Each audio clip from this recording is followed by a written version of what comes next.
Todd's band lost their singer. Todd said he sucked. Lonnie said he got sick of Todd's shit, and he was complaining about needing a new singer. So Lonnie was like, I can sing. And they were all kind of like, you can? And she was like, probably. But she's been rehearsing with them for like a week now. And I finally got to see them play in Todd's basement today. And she's actually really amazing.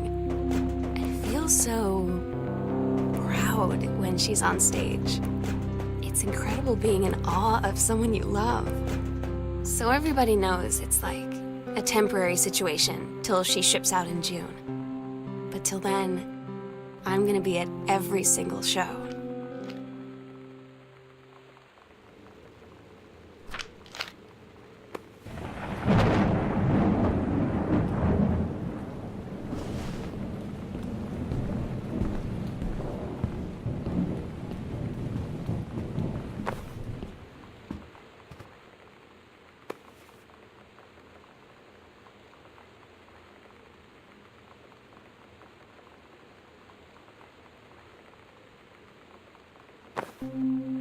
They tell you to stick with the group on field trips, Katie.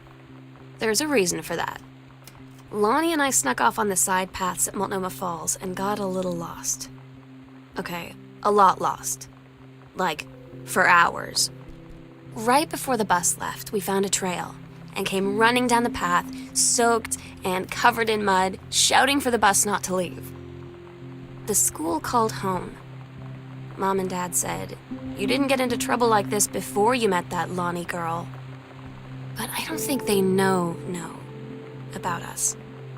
The kids at school, though, I'm really afraid that's a whole other story. Stick with the group, Katie. Stick with the group.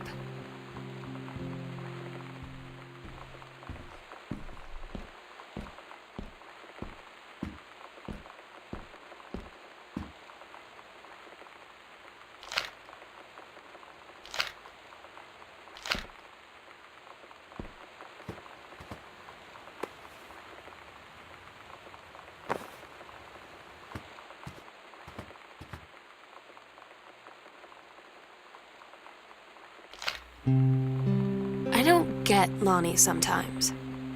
Like, her band, and our zine, and her hair, and everything are all anti-authority. But I watch her in JROTC, and she's doing drills in perfect formation, following orders, no question. And there's all this stuff in the news about don't ask, don't tell. Like, she's going to join the army and then have to lie about who she is. She said they don't need to know what they don't need to know. Like it was no big deal. This from the girl who trashed her locker to, like, defend my honor. I've learned when to stop arguing, though. I don't think Lonnie even gets Lonnie sometimes.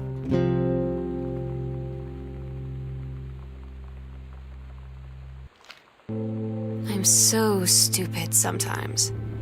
I was telling Lonnie that I got into my college summer program thing, and I was all making plans like, you should come visit me, stay in my dorm room. But she said, Sam, I ship out on June 6th. I was like, ship out? To where? She said, to basic training. What did you think I was doing all that ROTC stuff for? I guess she's been planning to join the army right after high school since she was like 12. And I guess she's really going to do it. So I was like, after graduation, I'm just never going to see you again? She said, let's just have fun while we can.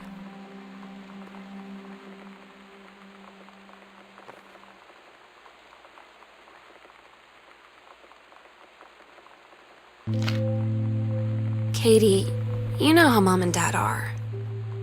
Not exactly super open-minded about things.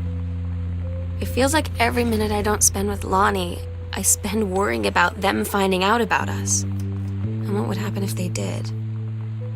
You know Dad's joke about the nunnery that he'd tell whenever he brought boys around the old house? I wonder where he'd want to send me.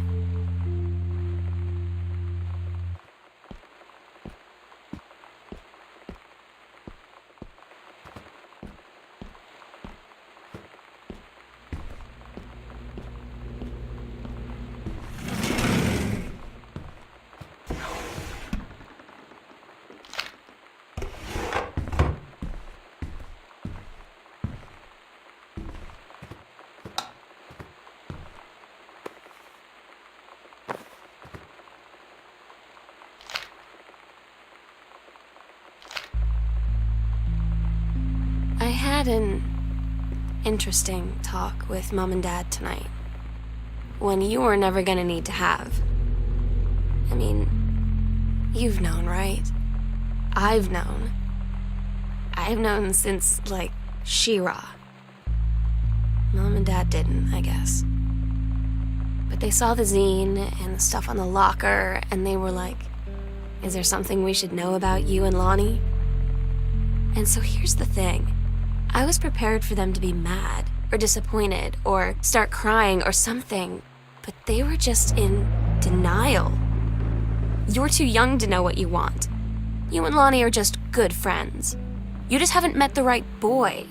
It's a phase. That's what I didn't see coming. That they wouldn't even respect me enough to believe me. Well, joke's on them, 'cause they're in for one very long phase.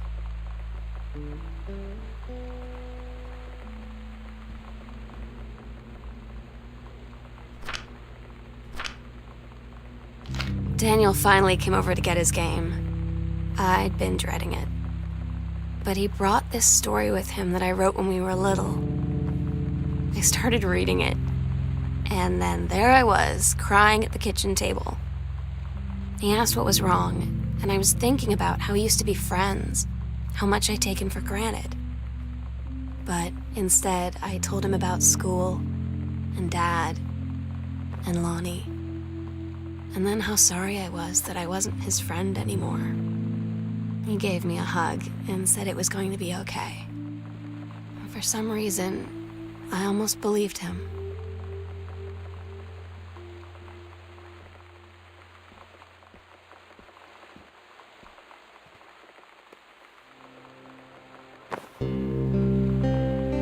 I asked Lonnie what she had to do to get ready to ship out for basic training. She said, not a lot, really. You're not allowed to bring anything with you. You have no possessions, no contact with the outside world while you're in basic. You just train hard every day, and then you deploy from there. So, they'll just send her away. To who knows where. The other side of the country, the other side of the world. My mind, can't process it. She's really going to be gone. Just gone.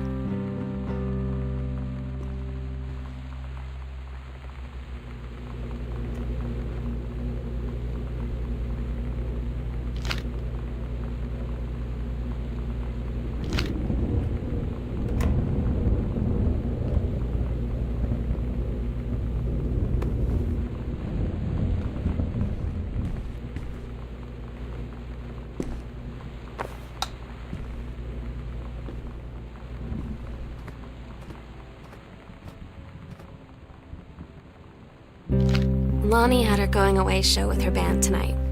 She's so incredible on stage. When she was singing, I could practically forget everything. That we only had 48 hours left. That I don't know what comes next. That I can't live without her. Then she dedicated the last song to me. I couldn't take it. I was out on the curb in the alley, sobbing till my ribs hurt. I would follow her anywhere, Katie. But I can't. She said she was sorry. She said, I wish things could be different. I just wanted to make you happy. I said, I don't think you can anymore.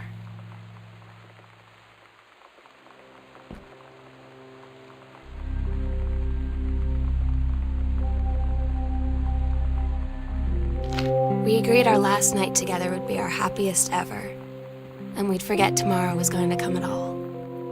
It worked for a while. We had a good time seeing Oscar off, then ran up to the attic to look through our photos, to find one for Lonnie to take with her.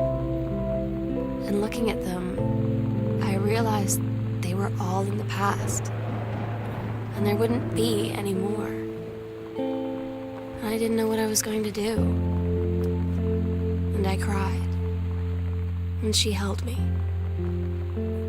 She said she knew it was hard, but life would move on. I said I didn't want my life to keep moving without her. That's when she cried too. I was so exhausted. I must have fallen asleep like that, in her arms. In the morning, I woke up, and I was finally alone.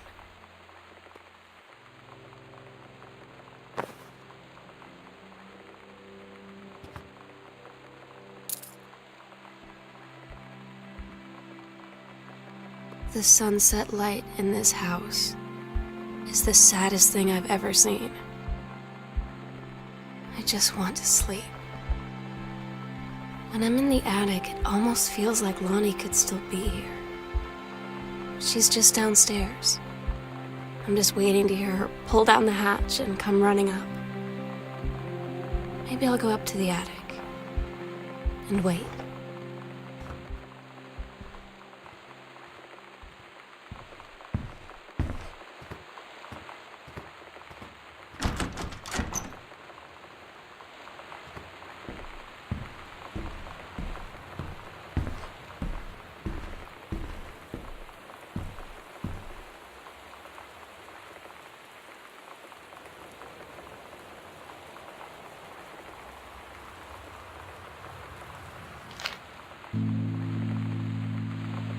Oh my God. Katie, I fell asleep in the attic, in Lonnie and my old spot, and I missed the first 2 calls. I just barely caught the third one before the machine got it. And it was Lonnie, on a payphone. She'd been on the bus to Basic, and she said she couldn't think of anything but me and us, and that she couldn't go through with it, with the Army and being apart and all of it. And so she got off the bus in Salem. She said, "Sam, I want you to pack up everything you can and get in your car and come find me. And let's just drive until we find somewhere for us." And she asked me if I could do that. And I said yes. Yes.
Katie, I'm so sorry that I can't be there to see you in person, that I can't tell you all this myself.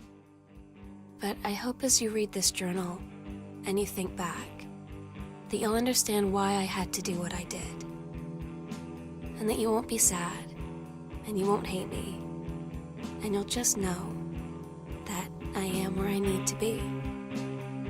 I love you so much, Katie. I'll see you again someday. Love.